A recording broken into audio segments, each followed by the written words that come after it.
Hey everybody, this is Borsenberger from the Teslagrad Speedrunning Community.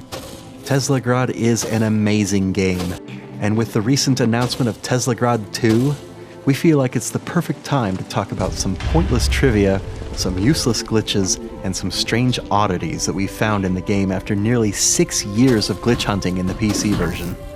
We're going to showcase a lot of things that we never made videos about in the past because they weren't really useful to speedruns. This first episode of Teslastuff is all about enemies. With the exception of the bosses, there are 4 types of enemies in the game: Voltwalkers, Ironlice, Soldiers, and Grues. And despite being the least used of the 4, there are a lot of things to say about the slugs. First of all, these bad boys are the only enemies in the game that cannot be killed. The Teslastuff kills every other creature, but lice simply become polarized. Electricity also just tickles them. This room is the only time an Ironlice touches electricity in casual gameplay, but if you look closely, the slug doesn't die. It just disappears into an alternate reality. Now, by using some unintended mechanics of the game, it's possible to bring an Ironlice into another room with an electric field. Now we can see what really happens when a slug gets electrified. Which is nothing. A lesser-known way to kill enemies is to crush them. It works on the soldiers, so let's try that on the louse. But it's also useless. Instead, the platform will vibrate, making you jump really high. Note that we're not using the jump button here. It's the platform movement that's making us jump. In fact, if we open the game files and look at the sprite sheet of the Ironlice, which contains every frame of animation, we can see that it doesn't have a death animation. So, Ironlice can't die, but that's just the beginning. If you land on an Ironlice and slide off of it without touching any direction, your character will sometimes follow the movement of the slug. Yep, Ironlice have telekinesis power. In fact, the game still considers you standing on the Ironlice, so if you jump, you'll go higher, since lice give you a jump boost.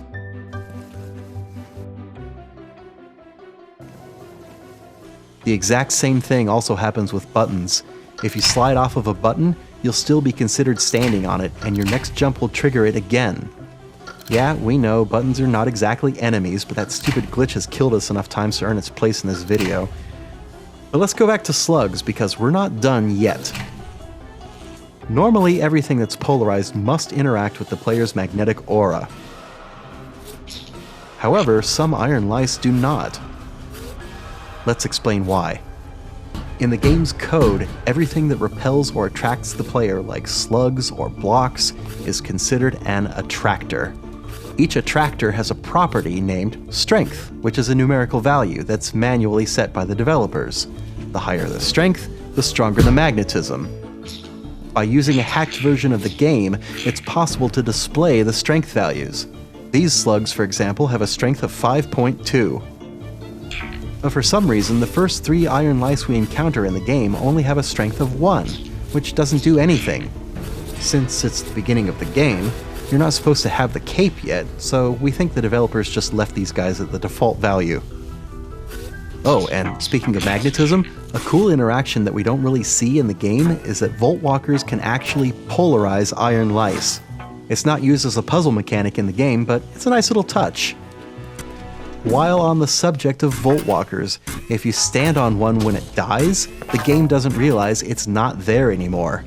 In that state, you just gently descend until you move. Also, since Teslakid is considered simultaneously airborne and grounded, when he attacks, the game can't figure out whether to punch or use the staff, so it does nothing, except it plays the punch sound. This glitch also works on despawning Voltwalkers. That's it for the harmless creatures. Now let's talk about the real threats. Soldiers and Grues are considered predators in the game logic.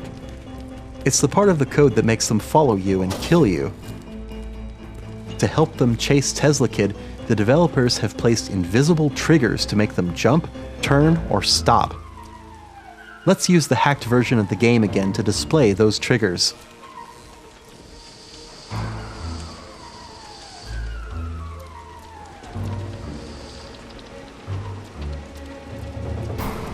At the right side of the screen, we can see an unreachable jump trigger.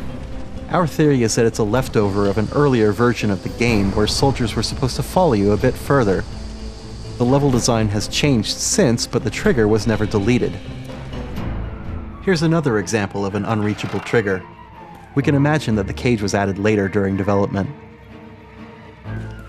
Having triggers doesn't mean that enemies are locked forever. Here, the soldiers can push each other past the trigger, and then they can explore areas that they're not supposed to reach.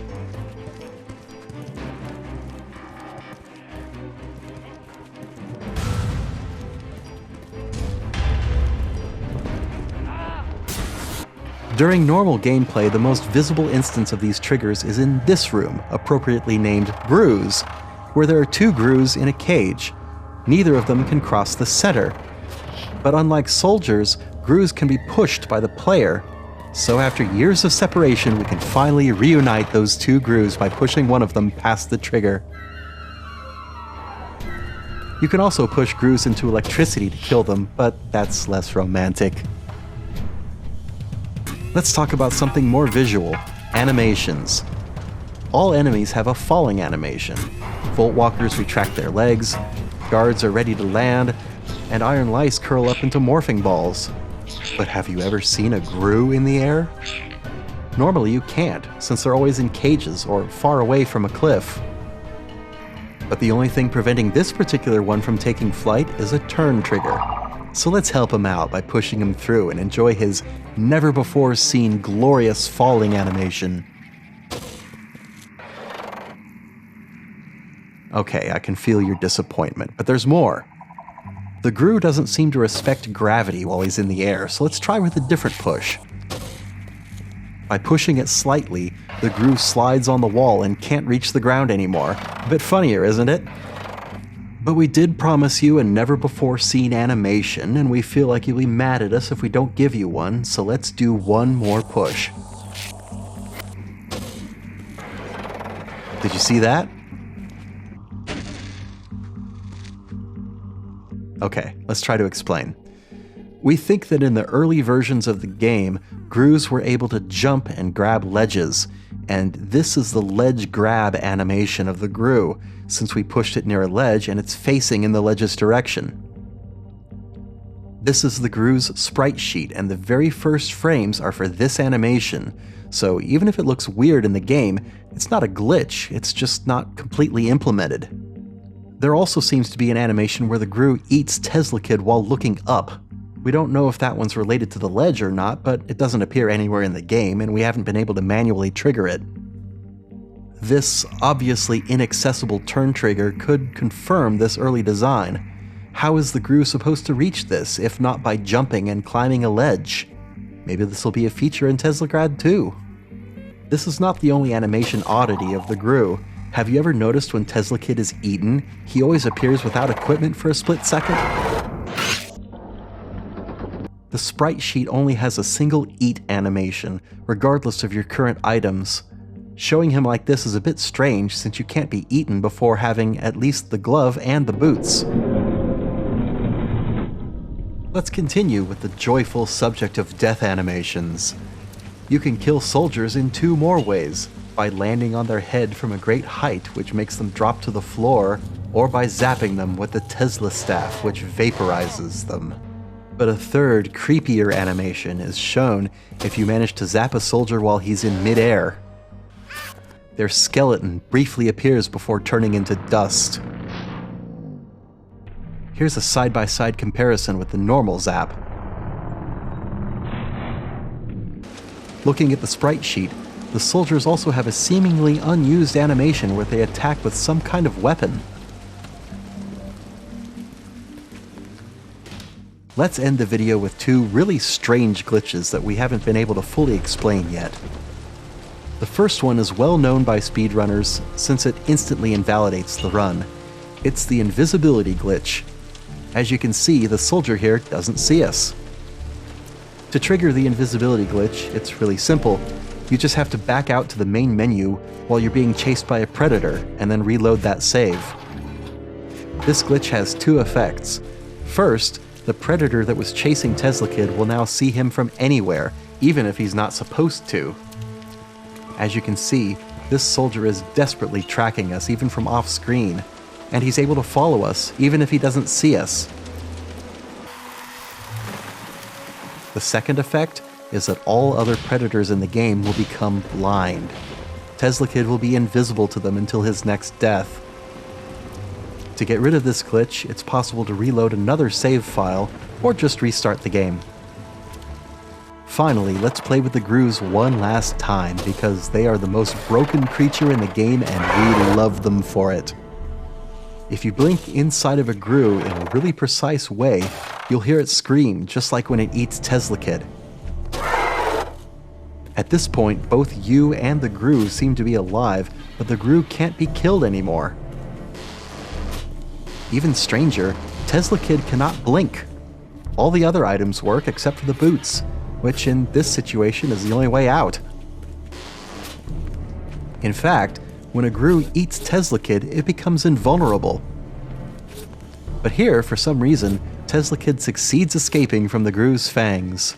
Or maybe he's now just a ghost, stuck forever in this purgatory. We hope you've enjoyed this video and have learned some fun things. We'll see you next time for more Tesla stuff.